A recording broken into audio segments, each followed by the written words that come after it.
Shalom, selamat pagi jemaat Tuhan. Kita bersyukur pada pagi ini diberikan kesempatan untuk bersama-sama bersaat teduh bersama dengan Tuhan. Dimanapun kita berada saat ini, kiranya kita semua diberkati dengan luar biasa, karena Tuhan kita Allah yang selalu memberkati. Untuk itu mari kita satukan hati, kita teduh sejenak di hadapan Tuhan. Terima kasih Bapa yang baik. Terima kasih buat kasih anugerah yang Kau limpahkan dalam hidup kami. Tak henti-hentinya kami bersyukur ya Tuhan untuk segala keadaan kami hari ini. Kami bersyukur buat pertolongan Tuhan. Kami bersyukur buat kemurahan Tuhan. Kami bersyukur buat kebaikan Tuhan. Kami bersyukur ya Bapa untuk segala sesuatu yang sudah Tuhan beri dalam hidup kami. Terima kasih Roh Kudus, mari Engkau yang melawat setiap kami. Bapa yang baik, terpuji namamu ya Tuhan. Engkau yang mengawali dari awal sampai akhir. Di dalam nama Yesus kami berdoa. Amin. Mari angkat suaramu, kita nyanyi pujian bagi Tuhan. Sebab Dia Allah yang memberkati dengan rahmat-Nya yang besar, kebaikannya yang melimpah dalam hidup. Terima kasih Bapa. Oh, haleluya.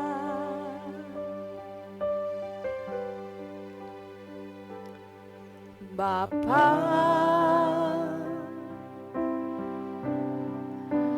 Engkau sungguh baik, kasih-Mu melimpah di hidupku. Oh, Bapa, ku berterima kasih berkat-Mu hari ini yang Kau sediakan bagiku. Mari bawa syukur, ku naikkan syukurku buat hari yang Kau beri. Tak habis-habisnya kasih dan rahmat-Mu, selalu baru dan tak pernah terlambat. Pertolongan-Mu besar, setia-Mu di sepanjang hidupku. Bapa, Kau baik. Bapa, panggil namanya Bapa. Engkau sungguh baik, kasih-Mu melimpah di hidupku.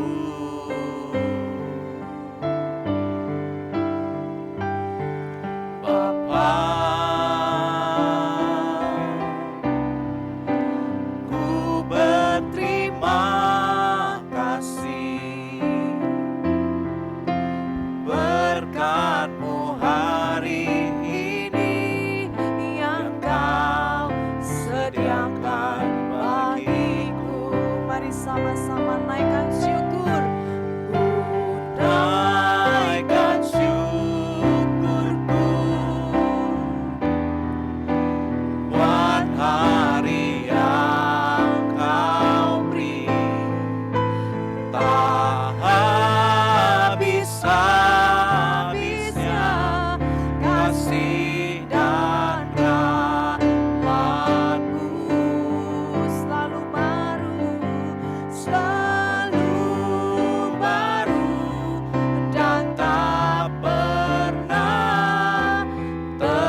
ya Tuhan, kemurahan-Mu yang selalu mengikuti hidup kami.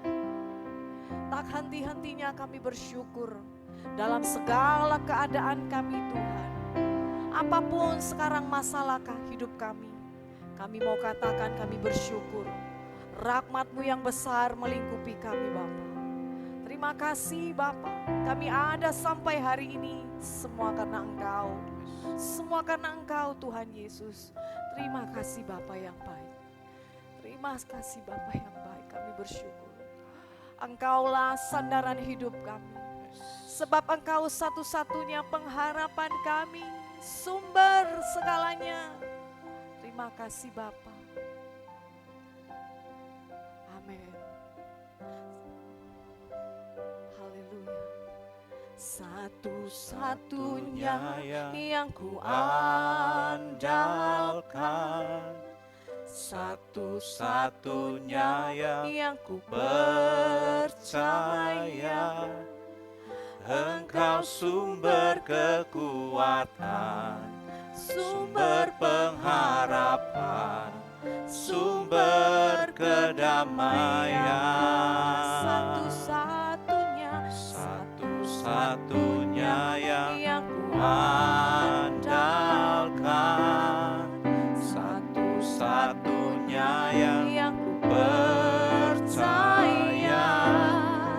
Engkau Tuhan memberkati, Tuhan penyembuhku, Tuhan pemulihku. Mari angkat suaramu katakan, satu-satunya yang ku andalkan, satu-satunya yang ku percaya, Engkau sumber kekuatan, sumber pengharapan, sumber kedamaian. Satu-satunya yang ku andalkan, satu-satunya yang ku percaya, Engkau Tuhan memberkati, Tuhan penyembuhku, Tuhan pemulihku. Engkau Tuhan memberkati, Tuhan penyembuhku, Tuhan pemulihku. Engkau Tuhan memberkati, Tuhan penyembuhku, Tuhan pemulihku. Haleluya, haleluya, haleluya. Yesus segalanya, satu-satunya pengharapan, satu-satunya yang kami percaya, yang kami andalkan. Sebab Engkau penyembuh kami, Engkaulah segalanya. Haleluya, haleluya. Kami bawa syukur ya Tuhan, kami sembah Kau Tuhan, gunung batu kekuatanku, Yesus Engkau segalanya.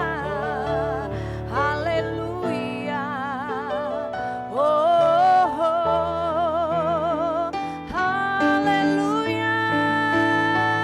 Sembah Engkau Tuhan, Yesus satu-satunya, Yesus satu-satunya yang kami andalkan, yang kami percaya.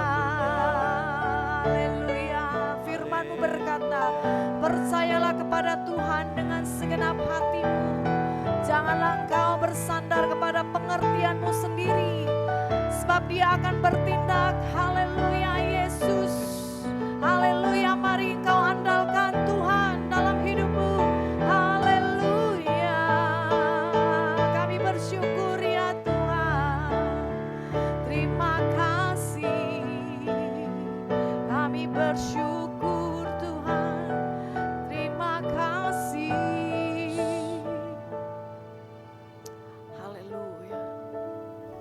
Berkatilah setiap orang yang mengandalkan Tuhan. Terkutuklah orang-orang yang mengandalkan manusia. Ajari kami untuk selalu bersandar berharap kepada Engkau Tuhan. Sebab Engkau gunung batu kami, perisai pertahanan hidup kami. Tidak ada yang bisa menggantikan posisimu Tuhan dalam hidup kami. Sungguh kami bangga. Terima kasih Bapa, kami bersyukur. Sebentar kami dengar firman-Mu, kiranya taburan firman ini menjadi rema bagi setiap orang percaya. Dimanapun berada menjadi kekuatan dalam hidup setiap kami. Terima kasih Bapa, Engkau yang mengurapi hamba-Mu, Engkau yang memakai hamba-Mu. Di dalam nama Yesus kami sudah memuji dan menyembah Tuhan. Amin. Selamat pagi Bapak Ibu yang dikasihi oleh Tuhan Yesus Kristus. Pagi ini kita akan merenungkan firman Tuhan, satu tema yang berjudul bebas dari ikatan hutang. Sebelumnya mari sekali lagi kita tundukkan kepala, kita berdoa. Bapa di surga, terima kasih buat kasih karunia, anugerah, penyertaan, perlindungan Tuhan bagi setiap kami Tuhan. Kami bersyukur besar kasih-Mu bagi kami. Kami bersyukur untuk segala sesuatu yang Tuhan sediakan, Tuhan pelihara, yang Tuhan tuntun dalam kehidupan kami.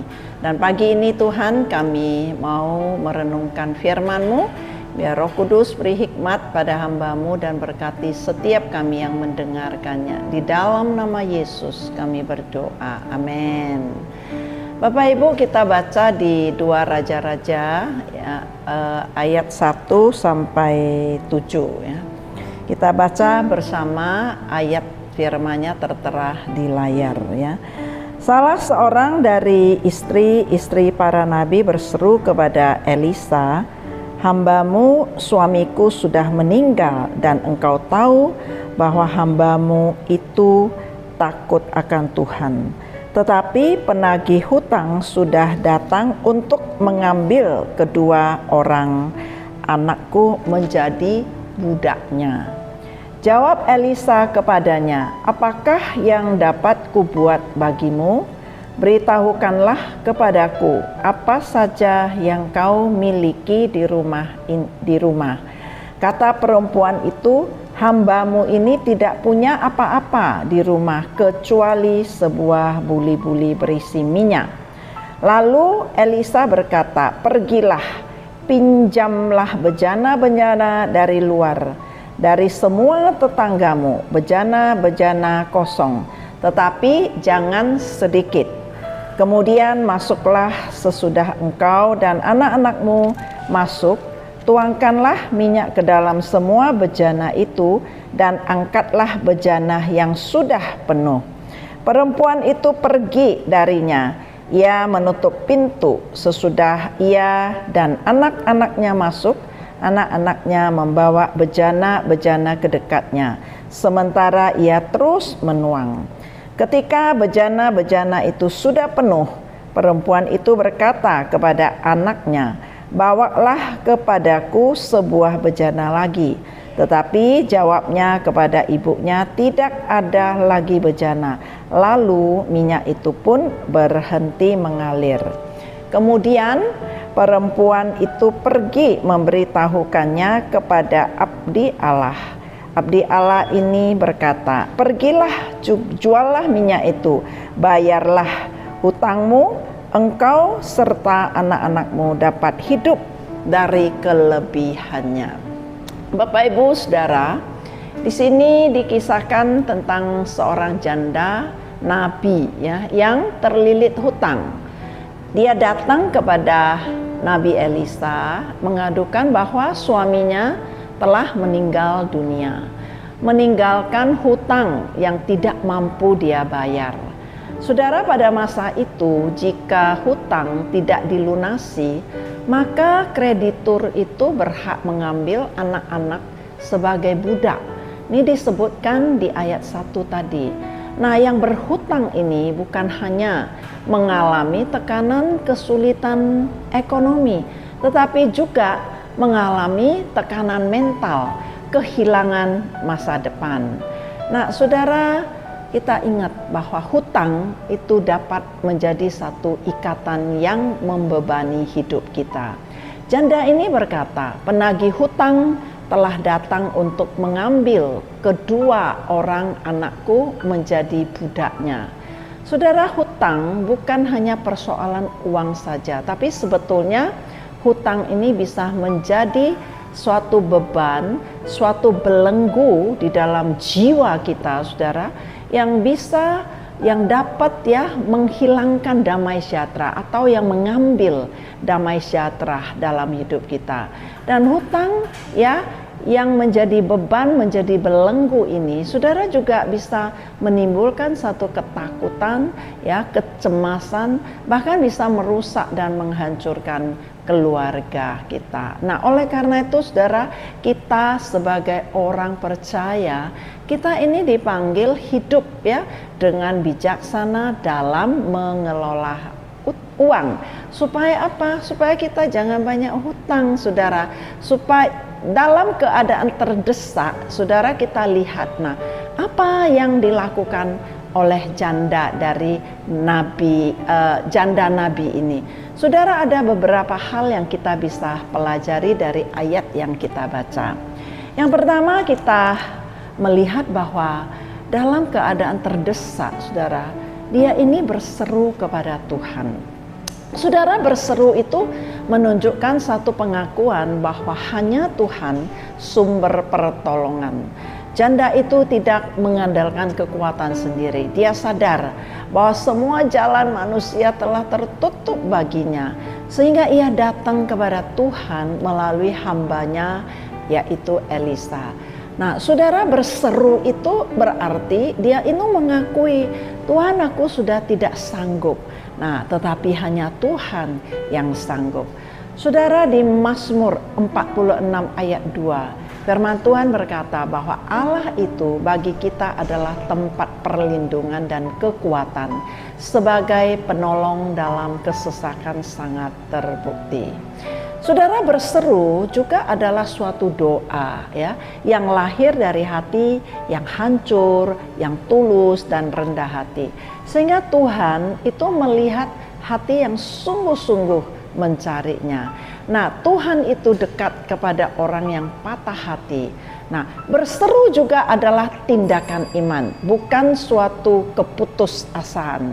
Walaupun keadaan janda itu sangat sulit, tapi kita lihat bahwa dia tidak menyerah. Dia tetap datang kepada Tuhan. Dia percaya bahwa Tuhan sanggup membuka jalan ketika manusia tidak melihat jalan keluar. Nah, Mazmur 50 ayat 15 berkata, berserulah kepadaku pada waktu kesesakan, aku akan meluputkan engkau. Saudara, berseru juga berarti kita berharap kepada Tuhan dengan tekun. Nah, janda itu tidak bersungut-sungut atas penderitaannya. Dia memilih mencari Tuhan. Nah, berseru kepada Tuhan, Tuhan akan membuka jalan, menyatakan mujizatnya bagi setiap kita. Nah, saudara, setelah janda itu berseru, ayat selanjutnya kita melihat bahwa Tuhan memberikan petunjuk melalui Nabi Elisa. Nah, jadi saudara, ketika kita berada dalam kesesakan, datanglah kepada Tuhan terlebih dahulu. Bukan hanya mengandalkan kekuatan sendiri. Tuhan mengetahui setiap pergumulan ekonomi umatnya. Doa dan berseru kepada Tuhan adalah langkah pertama menuju pertolongan Allah. Mazmur 50 ayat 15 berkata, berserulah kepadaku pada waktu kesesakan, aku akan meluputkan engkau. Saudara, yang kedua, kita belajar bahwa Tuhan memakai apa yang kita miliki. Saudara, Elisa bertanya kepada janda nabi ini, apa saja yang kau miliki di rumah? Nah, janda itu menjawab bahwa ia hanya mempunyai sebuah buli-buli berisi minyak. Saudara, minyak yang dia punya itu di dalam buli-buli itu bukan banyak, saudara, tetapi hanya sedikit saja. Nah, apa yang ada pada kita yang tersisa walaupun sedikit, saudara, itu bermanfaat. Itu dapat dipakai oleh Tuhan melakukan mujizat, dapat dilipat gandakan menjadi berkat melimpah. Seperti ketika Yesus memberi makan 5.000 orang dengan 5 roti 2 ikan, masih ada sisa 12 bakul. Jadi manusia itu, ya, kita ini sering melihat kekurangan, tapi justru Tuhan melihat apa yang masih ada pada kita itu bisa dipakai oleh Tuhan menjadi berkat buat hidup kita. Nah, saudara, oleh karena itu jangan sekali-kali kita meremehkan berkat kecil yang Tuhan percayakan dalam hidup kita. Tuhan dapat memakai apa saja dalam hidup kita, ya, seperti talenta, ya, usaha kita, pekerjaan kita, ya. Kemudian Tuhan bisa memakai sumber daya yang sederhana sekalipun, apapun itu tuh, ya, Tuhan bisa pakai menjadi berkat yang besar. Nah, saudara, mujizat itu sering dimulai dari apa yang ada di tangan kita. Yang ketiga, saudara, butuh iman dan ketaatan, ya, dalam masa kesesakan. Nah, Elisa menyuruh janda itu meminjam banyak bejana kosong dari semua tetangganya, lalu menuangkan minyak ke dalam semua bejana itu. Saudara, secara logika perintah itu tidak masuk akal, ya. Namun janda itu taat perintah dan melakukannya sesuai apa yang dipesankan dan yang diminta oleh Elisa tanpa membantah. Saudara, iman itu harus diwujudkan dalam tindakan. Iman tanpa perbuatan, Alkitab mengatakan, adalah mati, ya, tidak berdampak, tidak berguna, ya. Tuhan sering meminta kita itu melangkah lebih dahulu sebelum kita melihat hasilnya. Nah, iman dan ketaatan itu akan membuka jalan bagi mujizat terjadi. Saudara, yang keempat, kita belajar bahwa Tuhan itu mencukupi sesuai dengan kapasitas iman. Nah, itu disebutkan tadi di ayat 6. Minyak terus mengalir sampai semua bejana penuh. Ketika tidak ada lagi bejana kosong, maka minyak itu berhenti. Nah, artinya, saudara, berkat Tuhan melimpah, Tuhan sanggup mencukupi kebutuhan umatnya. Nah, kapasitas kita menerima berkat itu sering berkaitan dengan kesiapan daripada iman kita. Semakin besar, saudara, kita menyediakan kapasitas iman kita, maka sebagai besar Tuhan mencurahkan berkat-Nya buat kita. Saudara, ibaratnya, ya, kalau kita menampung air misalnya, kalau kita menampung air, kita pakai botol, ya, menampung air, maka air yang kita peroleh itu hanya sebanyak botol itu, saudara, ya. Tapi kalau kita menampung air, kita pakai ember yang besar, saudara, maka air yang kita dapat itu akan sepenuh sebesar ember yang kita pakai, ya. Jadi, saudara, yang kelima itu kita melihat bahwa Tuhan membebaskan ikatan hutang dan memberi, ya, kepada janda ini masa depan yang cerah. Nah, di ayat 7 Elisa berkata, juallah minyak itu, ya, setelah janda itu mendapatkan banyak minyak dari hasil tampungan di bejananya, ya. Dan Elisa berpesan, bayarlah hutangmu dan hiduplah dari kelebihannya. Nah, saudara, kita perhatikan urutannya. Bayarlah hutangmu terlebih dahulu, baru menikmati sisanya. Apa yang kita bisa pelajari? Artinya, saudara, Tuhan selain Dia membuka jalan buat kita menyelesaikan masalah, menyelesaikan hutang, Tuhan juga mengajar kita supaya kita harus bertanggung jawab untuk setiap apa atau setiap beban, setiap tanggung jawab, ya, yang kita hadapi. Jadi, tanggung jawab selesaikan dan Tuhan membuka jalan supaya kita bebas daripada ikatan-ikatan ini.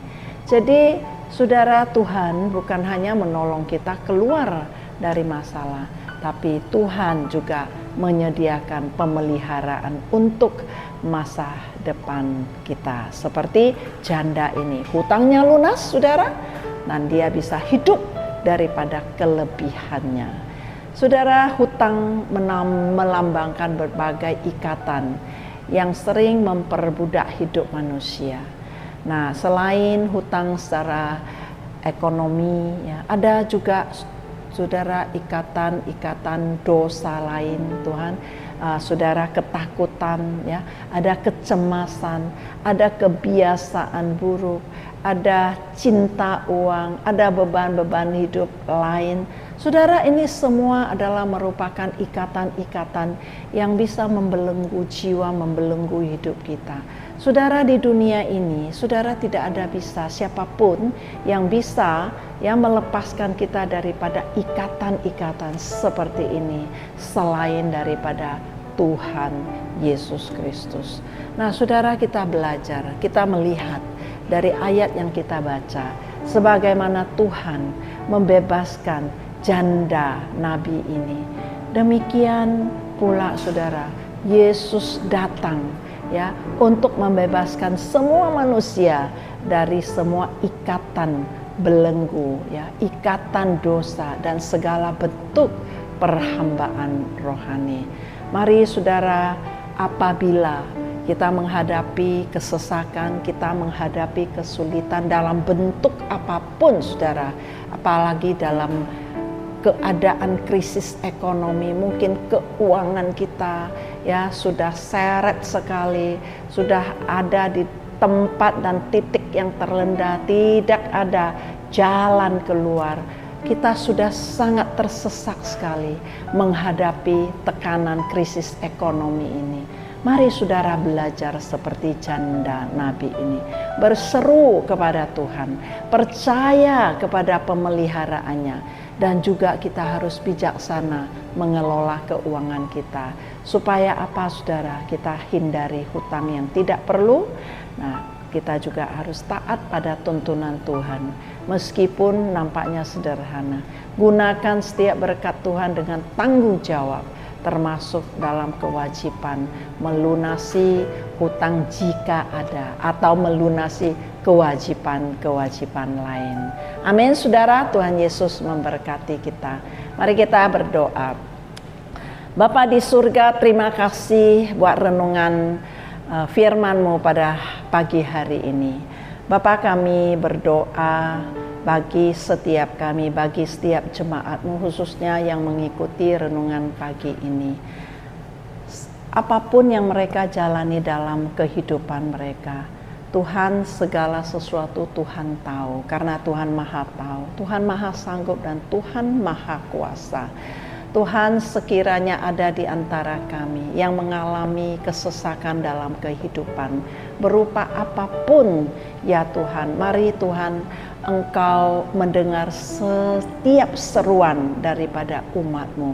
Biarlah Tuhan turun tangan, Tuhan tolong, Tuhan memberikan jalan keluar, sehingga setiap masalah, baik ekonomi, baik masalah sakit menyakit, atau masalah rumah tangga, masalah pekerjaan, masalah pelayanan, apapun itu ya Tuhan, ketika setiap kami, setiap umat-Mu berseru kepada Engkau, mengharap pertolongan Engkau, Tuhan, mari Engkau turun tangan, Engkau jamah, Engkau berkati, dan Engkau bebaskan setiap jemaat-Mu dari ikatan-ikatan belenggu yang merenggut sukacita, damai sejahtera yang daripada kehidupan kami.